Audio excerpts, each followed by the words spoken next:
Everyone, I'm David Berkowitz, and welcome to another edition of AI Insiders by AI Marketers Guild by Marketecture Media. And I'm excited to be here with a lot of community members and also our guest this week, Peter Rakozy from ExitLoop. And I mean, we were geeking out on some topics like vibe coding and custom GPTs, and I was just so excited getting to learn from Pete and hearing about some of the work he's doing. And he was kind enough to offer to share some of this with our fair community. So, Pete, welcome. Excited to share. Why don't you fill us in a little bit more on who you are, since I'm not sure I could fully do you justice, but...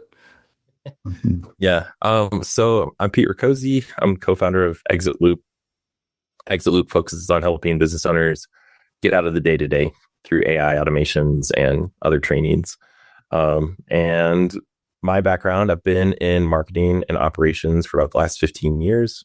I've done, I think, the track everybody's done, where they've been an account manager and then worked their way up through an agency. And then I started my own agency, ran a couple of those, failed many, many times because running an agency is hard. And then discovered that where I really excel is operations. Like, I always gravitated towards the marketing operations side of things, not so much the glitzy and glamorous like ad creatives and all that fun stuff too, or the strategy. I just like building the plumbing of it all, right? And so that's just turned into what we do now at ExitLoop, which is, in short, what happens after leads generated. We help a lot of service businesses and local businesses fix that pipeline. And then now, because AI is so awesome and cool, it's training them on how to use AI in their day-to-day, and then building new operational processes that leverage AI to help them do more with less, profit more with less. So yeah, that's my career in a nutshell. And then personally, I've got 3 kids, twins that are turning 4, and then a toddler who's 2, and they keep me busy. They're so much fun and hilarious. And I live here in just outside of the Salt Lake Valley in Utah. I haven't done any snowboarding or skiing this year because there is none out here. Greatest snow on earth, my eye. There's none. And when I'm not nerding out with stuff, I try to get outside and go camping, fishing, hiking, things like that, or play some video games. I'm a huge Legend of Zelda fan, so I'm really excited to see what happens this year with the 40th anniversary, the new movie, all that fun stuff. So hopefully it won't be a disappointing year. But yeah. Awesome. Yeah. I still have the original NES, and I mean, to me, nothing beats it, no matter how good Call of the Wild is and everything. Yeah. Yeah. That's true. Well, yeah. I mean, would love to hear more about, what you're doing in the AI space and what we can learn from you. Yeah. Well, I've got a bunch of like little demos that I put together that just shows like, here's practical things we've done for clients, and I can share those. And then I've got a bunch of links to tools that I've built to help myself that I'm willing to share with everybody as well, and they can use. So we'll hopefully keep this as practical as possible, not death by 1,000 slides, and go from there. Yeah. And for folks who are newer to this series, we welcome the questions come through, and folks come, whether you want to be on camera or just share stuff in the chat.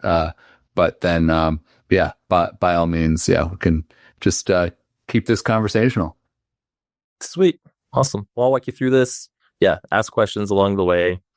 What I'm hoping I can give you guys today is just a simple loop, some copy and paste templates. I'll walk you through some case studies that'll hopefully spark some ideas or new ways to do things. And then, of course, I got some tools. So if you build custom GPTs like I do, or gems or whatever, my biggest problem has always been, where the heck is it? Like, where's that specific GPT I built for that specific purpose? And so one of the things that I've used vibe coding for is to build my solve my own problems. And so one of the tools I built, I call CrewBar.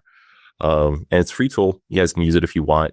The site and link and everything are here. But essentially, it's an app that organizes all of your custom GPTs, right? But what I like the most is that you have this quick search feature that allows me to come in. I can be like, all right, cool. I know I need to create this transcript AI playbook, right? Where the heck is that? What account is it in? And if you're like me, I've got multiple ChatGPT accounts across my own and clients and things like that. And so I never can find where they're at. So this is one of the cool tools that just scratched my own itch. And it saves me so much time in actually finding where these custom GPTs are and where I built them. And I'm working on some other cool stuff inside of it when I've got free time, which is never, to build stacks and share like your stacks and things like that. Stacks are what I would consider a grouping of GPTs that I use for a task, right? So like, for example, if I'm building a marketing campaign or some marketing content for a client, usually that's 5 or 6 different GPTs that I'm using together. And I'd put those together in a stack, right? Or we do AI audits for a lot of our clients. And I've got a suite of custom GPTs that I use to execute that and put that together. And so can I just ask one basic thing getting into this is like, at what point do you decide? Because like you can have a custom GPT that you can have like a number of default prompts for and tell it to do different things. Like at what point, like when do you decide to have one GPT that works with a number of different prompts and all that versus like when you want to break it out into something entirely separate? My rule with a custom GPT is one job, one GPT, like one output, essentially, right?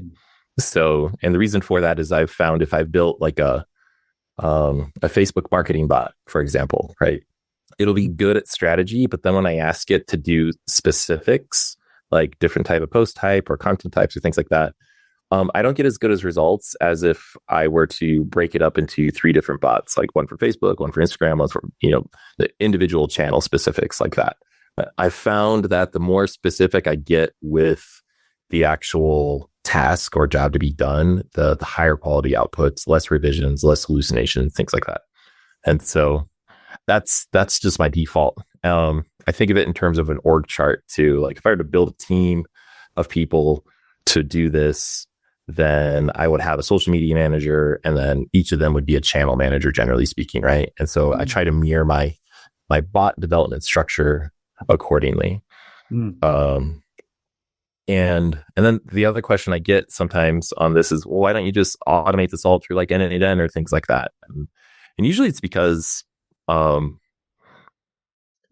this stage, I'm usually still prototyping out what works, right? And trying to figure out which sequence of AI bots will help me get the outputs I want. And then once it's like finite and defined, then we move it into an actual workflow to output things.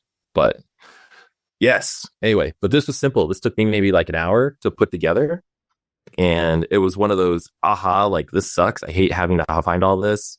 I used, let's see, which one is it? I used this custom GPT that I got from good old Perry Belcher to build out these actual vibe code prompts. And this is usually where I start when I do any sort of vibe coding things, is start inside of ChatGPT or Gemini and really work the problem, work what it is I want to do, and help create a master prompt first, and then take that master prompt into Replit or Lovable, and or your vibe coder of choice, right?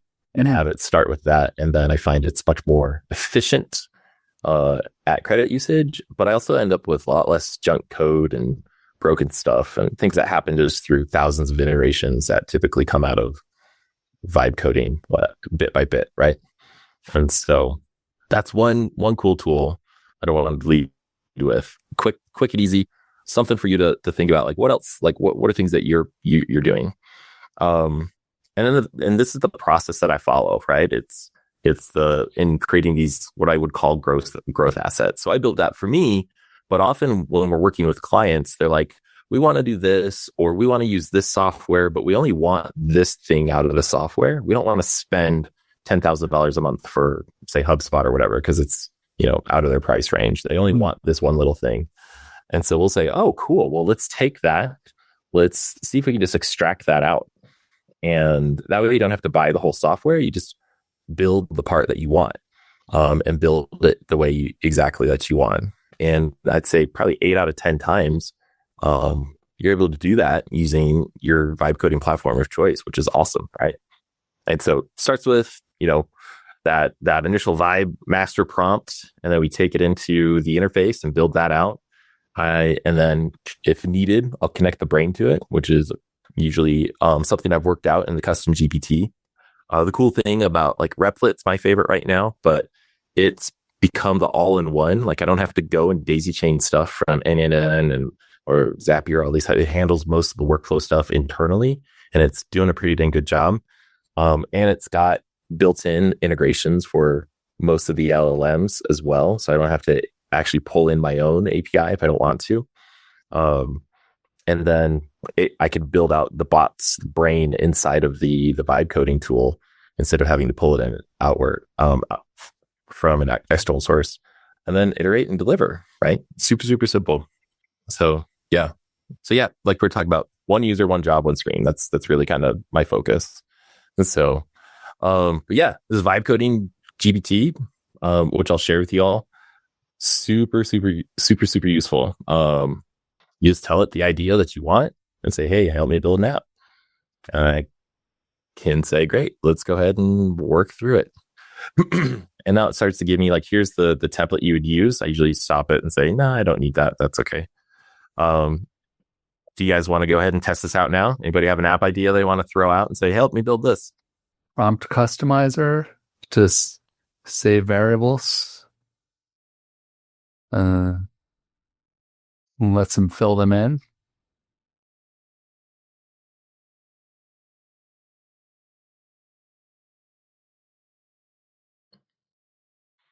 Cool. So then it builds out the plain English prompt. And there's a question if this custom GPT is specifically designed to use Replit. It is. It's specifically built for Replit, but I've used it in Lovable as well, and I've had great results with it. Because all it really does is it breaks down in plain English essentially a brief of here's what we want to do, here's the deliverables, here's the pages we want to have in it, here's your rules and limits, right? Safety and access, here's the look and feel. And then it goes into more, right? Here's your success checks, here's stretch ideas that we can include, and here's notes for the builder, right? So it chunks everything down as like almost like a coding brief. Like if you were to sit down and build this from scratch with an actual coder, what are most of the questions they would ask to help start to plan this out? And so then we take this, we go over to Replit, maybe drop it in, and bam, like it builds out our first iteration. Replit has rolled out this new design feature, which is cool because we can actually take this and have it build out the look and feel first before it builds out the brain and guts. And that saves you some time as well in terms of if that's most important to you is I want to make sure this looks a certain way before it functions a certain way, then great. So that's cool. Another use case that we've had, let me see. Oh yeah. So we had a client who they had a quiz funnel, and this is essentially what it looked like. Like they answered a basic form. They had this form that they filled out, and then it took them to a results page that essentially said, here's your results. Let us know if you want us to talk to you about it. Right. And then we're like, all right, this is garbage. So we asked their web development team who managed their website, which I think was built on Webflow, if they could redesign it and make it much, much better. And they agreed. They're like, yes, the user experience here is garbage. We need to make this way better. And they said it would take them about 12 weeks to build out. And I think they said it would cost about $85,000 for them to create all this stuff. And I was like, okay, well, they're a small company. They don't have a budget for that. And that's also a long time to wait. So I then said, well, let's just take your existing everything that you have in there. And I took all the screenshots. And this is before I had the vibe coding GPT that I use now. Took all the screenshots, ran it into GPT, had it help me build out a prompt. And then we built out this this awesome quiz funnel. And I think I've got it here that we can look at. Yeah. And so I took their branding, I took their brand voice, I took all that type of stuff, and then it built out this beautiful page, used their images. We got all this type of stuff. And then they can go through and complete this assessment. And this looks way better than before. It's on design, all that type of stuff. And then, like a good quiz funnel should, it asks for their information. And then it gives them a customized results page.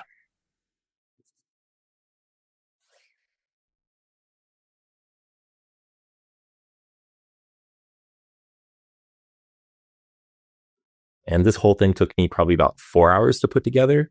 And I think I did this while they were on vacation. Like the owner was on vacation, and he came back and he was like, this is awesome. This is really cool. Right. And he had just launched a book too. And so we were able to use that book to help field this information. And so it gives them this custom everything. Here's what their next level opportunities. 3 of those 4 hours were spent on getting this thing to work, because each one of these assets changes color based off of an answer. And Lovable is having the hardest time working with circles and coming up with this. And then it links to the calendar, but it also, since you can connect webhooks and whatnot to Lovable, we're able to take all this information, push it into their CRM, which is Go High Level, and it then populated their contact fields and set up all the nurture sequences, sent their, hey, here's what your results mean, here's what you can do, here's some quick wins, and this has become a great asset for them to use. But on top of that, we also built them an admin dashboard, because one of the things that oh shoot, I don't have the logins to that anymore. But the admin dashboard would show a list of all the people who'd taken the exams or the quiz and their results. And then they could quickly pull those up and use those as talking points inside of their discovery calls when they'd review this. And it made things super, super handy. And then, of course, you always have people who are like, I didn't get my results. Can you resend it? And so we had to do some quality of life stuff like that, where click resends and things like that. And just like with the wheel itself, because like, you know, one of the things that I often get stuck on with vibe coding is the sameness of a lot of the outputs of them. And so in that case, was like that asset in their book, and like they'd created that, so it was a matter of adapting it and making it interactive. Yeah, exactly. Right. Like, fortunately, I lucked out, and they had this wheel on their website, and the coding company that had built that had all the code to create that already. So I just had to have Claude go and essentially comb that page and extract that code and figure out what it was that did it. And then Claude rebuilt it for me so that I can then I just took that code snippet and gave it to Lovable and said, hey, like, here's what you need to do, because Lovable was not having it. It could not figure it out for the life of it. And so that's what I had to do, and it worked great, right? And to do that. So yeah, cool little asset, right? They had a underperforming funnel. 4 hours later, we got them something that was much more high performing, high converting, high quality, especially with their price point. Like they charge $100K to go do these branding audits, right? Where they do a deep dive, interview tons of people, and figure out what that brand unlock is to get people unstuck and to scale. And so, yeah. Anyway, so that's that. Questions? There was one specifically about like just like email capture. So then I gather you can tie that into whatever CRM they're using, or yeah. It's all done through webhooks, and so the webhook captures all the information, and then you can push that information to where you want. And so Lovable just set up, like I just said, hey, I need to integrate high level, and it's like, oh, we've already got an integration built for that, so let's go ahead and connect that. And it's like, here's the webhook URL you need, add that to your workflow. And it actually walked me through what I needed to do inside of Go High Level to set it up, which was great. to have that hand holding, which was nice. And it captured the email, captured all the information, captured all of their results as well, and put that into Go High Level, because then we could use all of those custom values for sorting and personalization and any future campaigns they wanted to run to people who, scored red on this category of their brand wheel, right? So cool.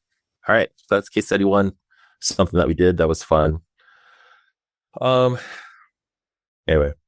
case study 2. So AI audits. That's one of the things that we've done to generate clients. Is a lot of people want to talk about AI, but they don't want to pay the high ticket required to implement it.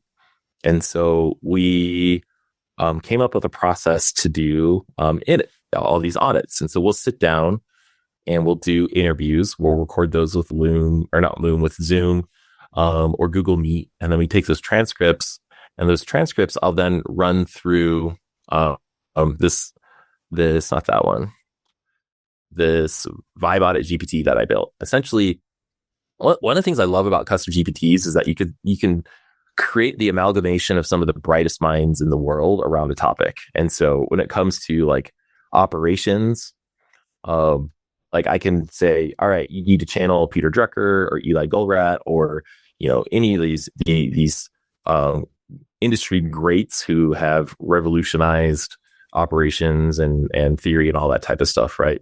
And I could put that into this custom GPT inside the system prompt and have it do that. And then I give it the actual format that I want it to output. So it takes and consumes all of these transcripts, and we'll interview 10 to 15 employees.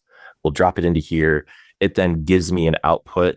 Oftentimes I'll debate with it and say, I don't know if that's right. What about this? And that's kind of the cool part about working with these custom GPTs as well is it'll spit out an idea, and then I'll be like, let's refine it. And so it feels more collaborative than just throw something in and take the output and hope for the best. But then it gives me the output I need, and I can take that over and put it into Gamma. Have you guys used Gamma at all for creations? Yeah. And so I'll throw it into Gamma, and then it'll create these audit presentations for me, right? And so I'll then take this, and this is what I'll present on and say, here's what the total impact will be if we fix these things based off of your audits, right? And here's what the blueprint is going to look like. Here's what we diagnosed. And that's the great thing I love about AI too, is I can change the verbiage to match who I'm talking to. So if I'm talking to a doctor, we can then use language like prescribe, diagnose, protocols, things like that, right? And then pull in actual like quotes, say, hey, here's what Celestia said about this, or here's what Griselda said about this, or things like that. And then break down, here's what you need to do. Here's your primary bottleneck. If you fix this and alleviate this bottleneck, then your throughput will increase in these parts of your business, and that'll increase cash flow or time or whatever it is. And so this is what we present, and we sell this for anywhere from $1,500 to $10,000 up front to build something like this and present it to them. And the value is in the clarity that they get. And then this also helps break down the impact of inaction as well. So if you guys don't do these things, here's what your total monthly impact is going to be, right? And then our offer is, now we take this amount of money that you paid us to go in and do this deep dive, which we normally do anyway. If you were to skip that audit and just work through our 90-day core process launch, then great, we'll credit it towards your next project with us. And our conversion rate, right, so far has been like 90% of those people have been like, yeah, heck yes, let's move forward. The rest just disappeared into the void week of between Christmas and New Year's and haven't gotten back to us yet. But anyway, yeah, this whole process, like normally would have taken me, I don't know, 10, 20 hours to put together, but excluding my interview time, which we're working on building out an AI interviewer that can actually do the interviews with everybody at the company instead of what my calendar allows. It takes me maybe 2 hours of my time to prepare for this audit presentation, which is great. Most of that is me just spent reading and reviewing this and really understanding what we're putting together. And then the rest is debating with my AI ops of custom GPT to to be like, I don't agree with what you're saying. Like, fight for it. Like, tell me why we should do that. And making sure that we're in agreement on what that actual solution presentation should be. So cool. So this was something that, no joke, like I watched a webinar on somebody else who was doing AI audits, and then we built this product in about an hour based off of that, and then went and sold it and started generating money through that, and then just improved the system along the way as we've gone through. As you see, we're on version 4 right now of the system prompt and tweaking it and improving it. Cool. So yeah, the AI audit engine, that's one of the things that super easy to do, something you guys could steal, execute, and run yourself as well. Another cool thing that we did with vibe coding before vibe coding got really big, like it is now, is that same client, Backstory Branding, they had been working on this thing called OnMessage. And OnMessage essentially was their attempt at taking all of these branding assets that they capture when they're doing these interviews and distillation to try and figure out what's the brand unlock, and putting them into a software format that allows you to create all of your content in one spot and make sure it's always on brand. Like, it goes through all the filters, all that, and all that stuff. They'd been working with a development agency for about 16 months and had barely gotten to a point where they had a workable prototype. And then just for fun, I was like, I wonder if I can vibe code this. I wonder if I can build this whole thing inside of Lovable. So I went in and I took screenshots of everything, every single page that they had built out. And then I had one of their employees who had been the product manager, the software, and we talked through all the functionality and then dropped that into Lovable. And then they, within about a week, had a working prototype that they could actually demo to clients and show what was working. And then I trained that employee on how to take it and run from there. And they've built out like a full-on AI-powered software. Essentially, like, it'll scrape your website, it'll scrape all your assets and everything, and autofill all the stuff. And then they've integrated AI into it so that if they need to create a blog post or they create any content, it all runs through the correct branding filters and creates things that are awesome, right? Like, the feedback I've gotten from clients is, I wouldn't change a single word of that, or that's exactly how I would write that, or things along those lines, right? And this was all just done in Lovable, right? And at the time, Lovable was the best vibe coder, and since then it's been, in my opinion, leapfrogged by Replit, and then now Base 44 has come out, and then Gemini's come out with their coder. So we've got this cornucopia of coding, vibe coding we can pick from, and it's doing great. They're doing awesome with it. I know they're getting ready to actually launch it and start selling it as a service to their clients, as a retention play, which is great. But, like, because this also comes up, like, yeah, I see some where Gemini's going with this, and Claude tends to get pretty high marks, I know, from folks who are into coding. But then like, the hosting winds up being trickier, right?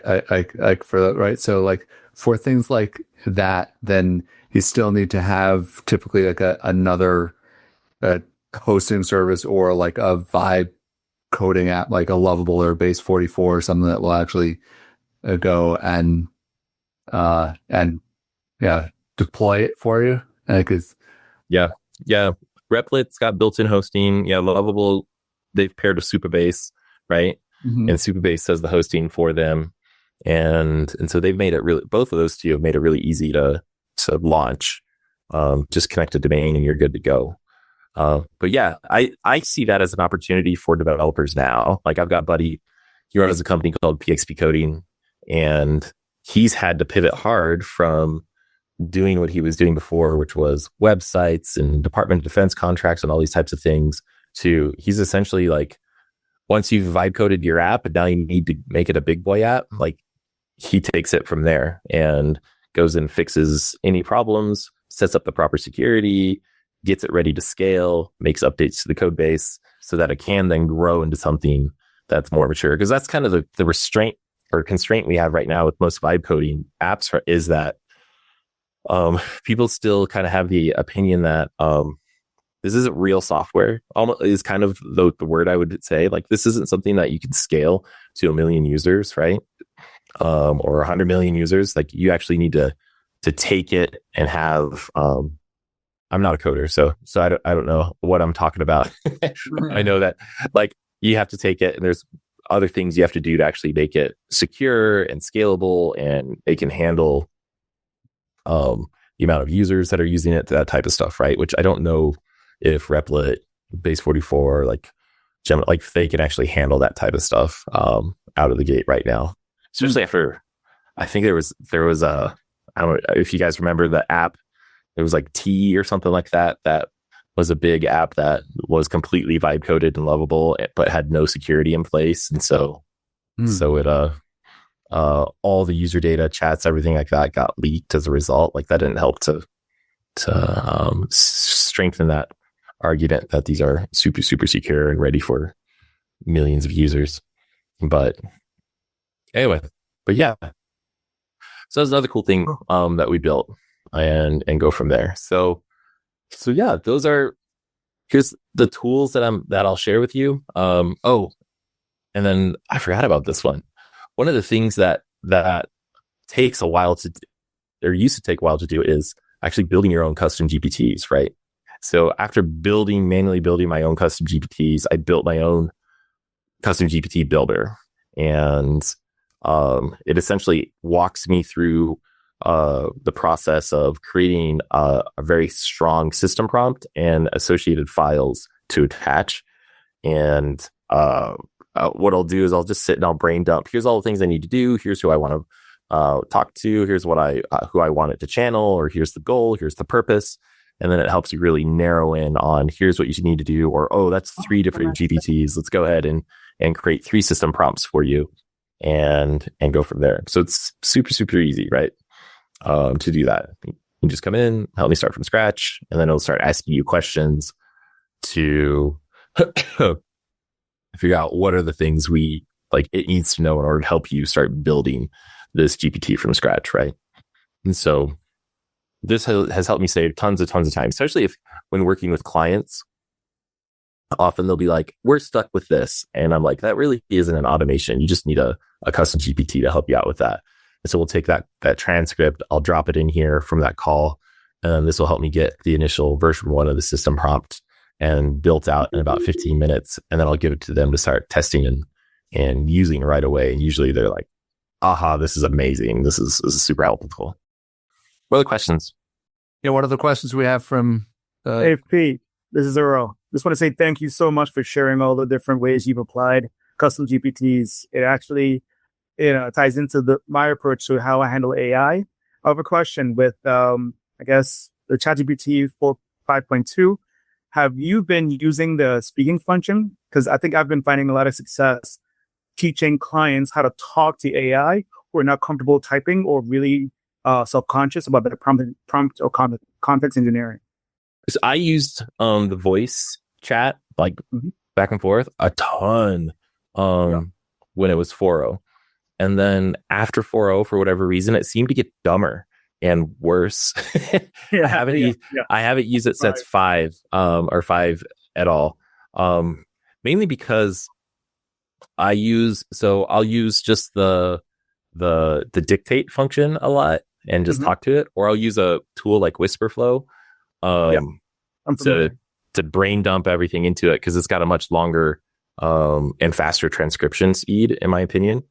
And I'll just drop it in and paste that and go from there. But yeah, I don't type hardly in at all anymore. And I try to teach clients the same thing. Like, just talk to it. That's the most natural way for us to actually engage with stuff, right? It's just to talk. And so, but yeah, the great thing about the custom GPTs too is that it's already programmed on its job. Like, it helps eliminate a lot of the confusion or the need for clean prompt structure, I guess, because it's kind of built in. And so they can just ramble and brain dump everything into it, and then the AI will be like, okay, cool, Let's do this. I also, and I've also recommend, if you haven't done this, changing your ChatGPT's personality to sarcastic, and Yeah. and it gives you, it's much more to the point. It's dry, hilarious humor, which is my humor, and yeah, it's much more concise and it's deliverable as well, I think, which is awesome. As I'm watching you describe your process, one thing I'm not hearing you say is, and then I read it over and bring human discernment to correct it, or to make sure that if it's a presentation, I can stand behind it and present it to the client. Like, are you doing that? Oh, yeah. Okay. Yeah, definitely. Yeah, there's always that's where most of my time is probably spent, right? Generation is lightning, which is great, but most of my time is spent reviewing and debating with the AI, like because even when you try and change all the settings and everything to be very flat and not pleasing, AI is very much a people pleaser, and so it will like try and agree with me on everything. So I find most of the time I have to be like, all right, I disagree with you, defend your stance, like debate with me on this type of stuff. That's where most of my review and feedback comes in. So I always gut check it, because there'll be things it'll create, and I was like, where did that come from? Like, we didn't talk about that at all. Why are you throwing that in there? And it'll be like, oh, you're right. Or if it's sarcastic, like it'll be like, you gave that to me, not, or whatever, right? Like it'll just toy with me. But yeah, you definitely have to review everything. It's not just spray and pray, blind faith, right? Okay, no, cool, because that's my experience too. And I was like, wow. So yeah, I'd like to hear that's yours. So I have a question. One quick follow up on that, and then I won't steal your time. But have you found for any of the tools you're using, Pete, like whether it's Lovable, ChatGPT, Replit, Gamma, any of them, that the accuracy is like the closest to just being ready to go, that you have to proof it the least? Oh yeah. So Replit, I think, is the most dialed in for me right now in my experience. I get the fewest errors, I get the fewest breaks, I get that type of stuff with it. It's still there. And then with Gemini, I have been, I guess, doing double prompting, right? I do everything in custom GPT or ChatGPT, but then I also do the same thing inside of Gemini, and I compare the results. And it's interesting. I will find for strategy and business type of things, ChatGPT, for whatever reason, seems to be better. Like it seems to be, maybe it's because of its ability to access all of my chats and have kind of a wider memory on what I'm doing, whereas Gemini is still very siloed in their conversational threads, right? It then takes a lot more things into consideration when debating with me on what strategies we should do. I find Gemini is most accurate when it comes to how to do stuff, right? I'll be like, hey, walk me through this. Or can I help? Karen, do you have any little little band-aid things? I don't, sorry. But we don't got it. That will be them. But yeah, Gemini is definitely, I think, much more solid. I'm just listening to support views and things like that. And so if I, like, for example, if I need help building out a workflow, or I need help thinking through things from a process standpoint, I think Gemini does a much better job. It's much more accurate. And I find that it will not give me outdated support information, because most of the times the results give you a link or something to back up. Like, here's what you need to do in this step, and then what you need to do in this step. I find in ChatGPT, I still get like outdated, like, here's how you should do it based off of the knowledge base. I'm like, well, that's 6 months old, or that's 3 months old, whereas Gemini seems to be super accurate. And then from vibe coding, I haven't tested Gemini's vibe coding yet. I want to, but I don't have any inputs on that. But I hear really good things from peers of mine who have been playing around with it. They say it's really, really solid. Pete, you showed us this tool you use in order to search for the custom GPTs that you created. Uh-huh. So what about the assets that are generated from the GPT? Do you have a way to manage all of those? You mean like the chats and things like that? Well, I mean, you create something and then you have all of these documents. How do you manage that? I guess it depends on the assets itself, right? So if I create things, a lot of those things end up in Google Drive, right? If they're text or copy or things like that. Images as well, right? Both platforms have image libraries that you can look at and scan and grab those images regardless of chat, which is nice. But I anything that I'm creating, I always dump it into one central location. And so we use ClickUp for all of our client management. And then we pair a Google Drive folder with that. And I'll just put all those assets into a Google Drive, a Google Doc, and keep it organized there. Or drop it into the task inside of ClickUp so that it's organized there and connected to the task. So that's how I'm keeping those things.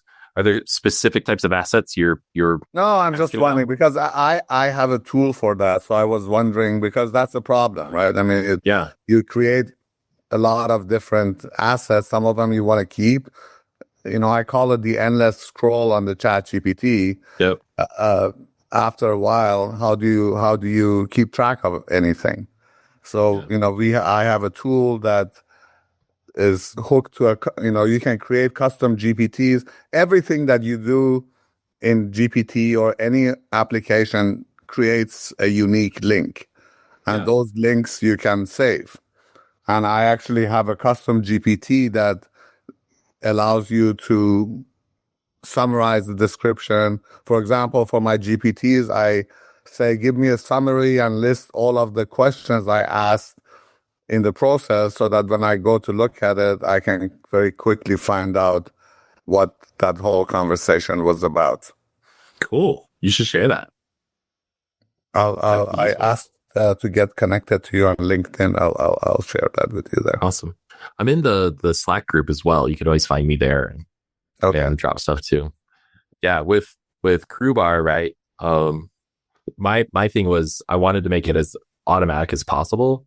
And so one of the things I had it do was anytime I land on a custom GPT or use a custom GPT, it auto scrapes that link and adds that to my library. So my library automatically grows as I continue to use them so that when I need to find that again, it's already there. It's, one of the things I found, and, you talked about using voice.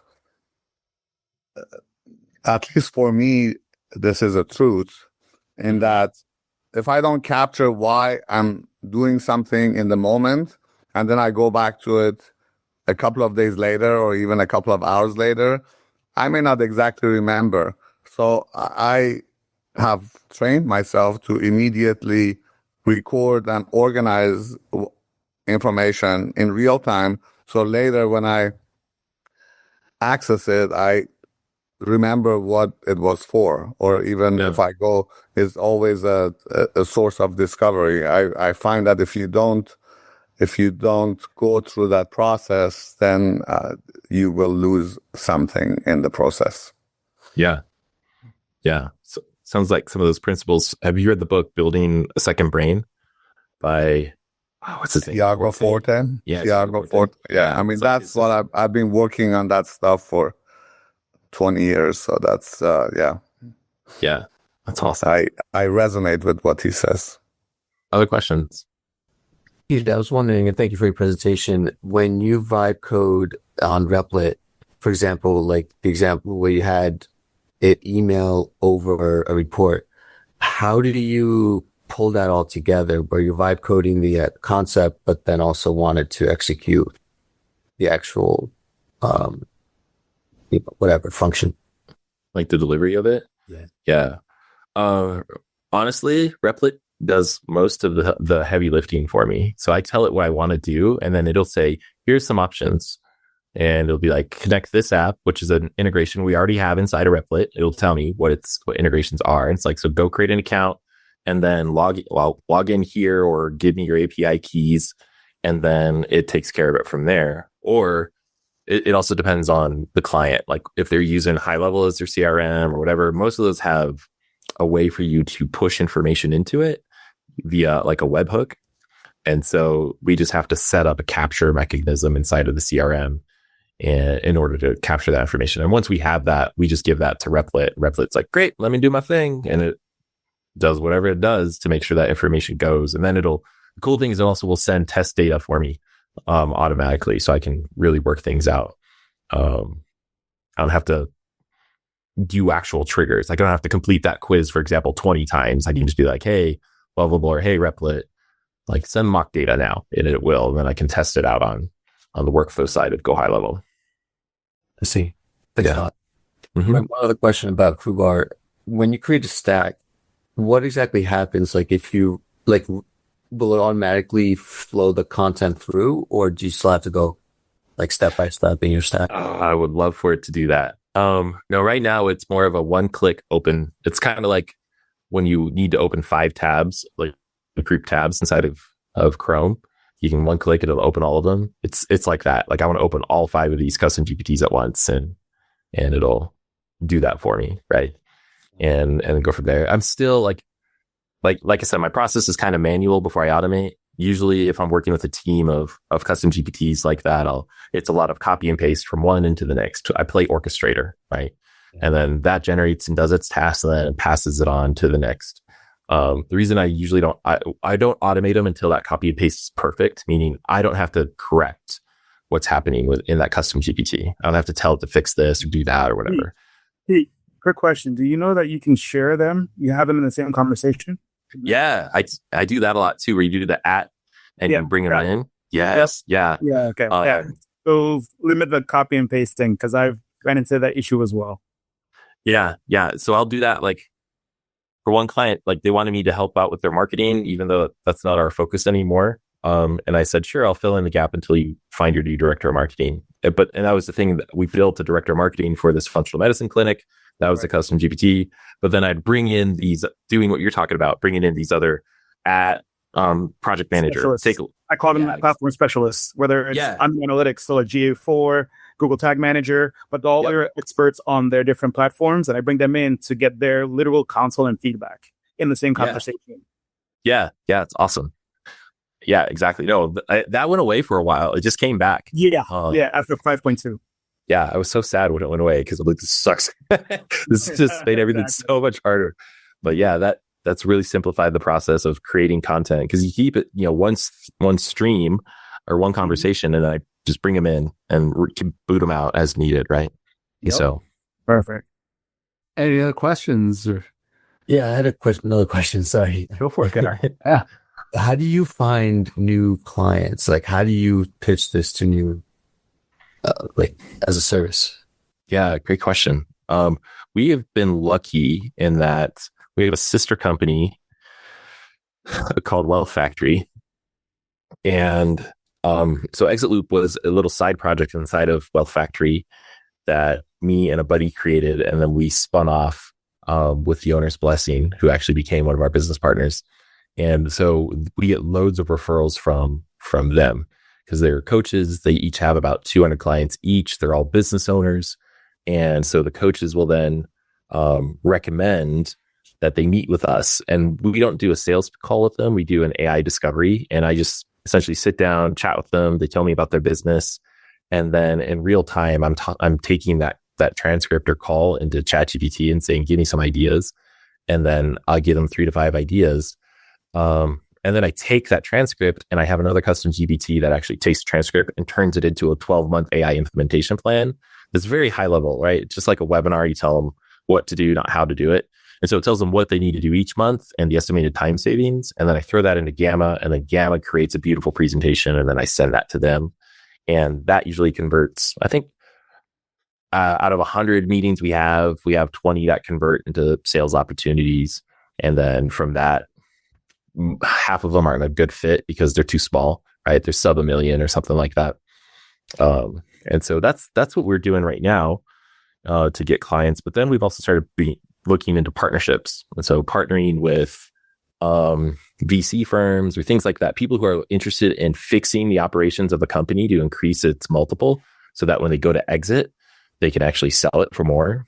And so we're building partnerships with those types of people, with functional medicine influencers, because that's a niche that we're growing in a lot.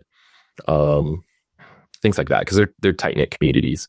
So, and now we're testing just LinkedIn outreach. We're working with a guy named Phil Palucha, who runs a company called Billionaires and Boxers, which is a great guy, great company. But we're working some of his campaigns to do outreach and whatnot. So we'll see how that goes. We just started it this month, and I'll let you know if it results in appointments or not. But yeah. Well, thank you, Pete. Yep. Hey, Peter, quick question. Is there a way to access the links that you were providing before and showing off?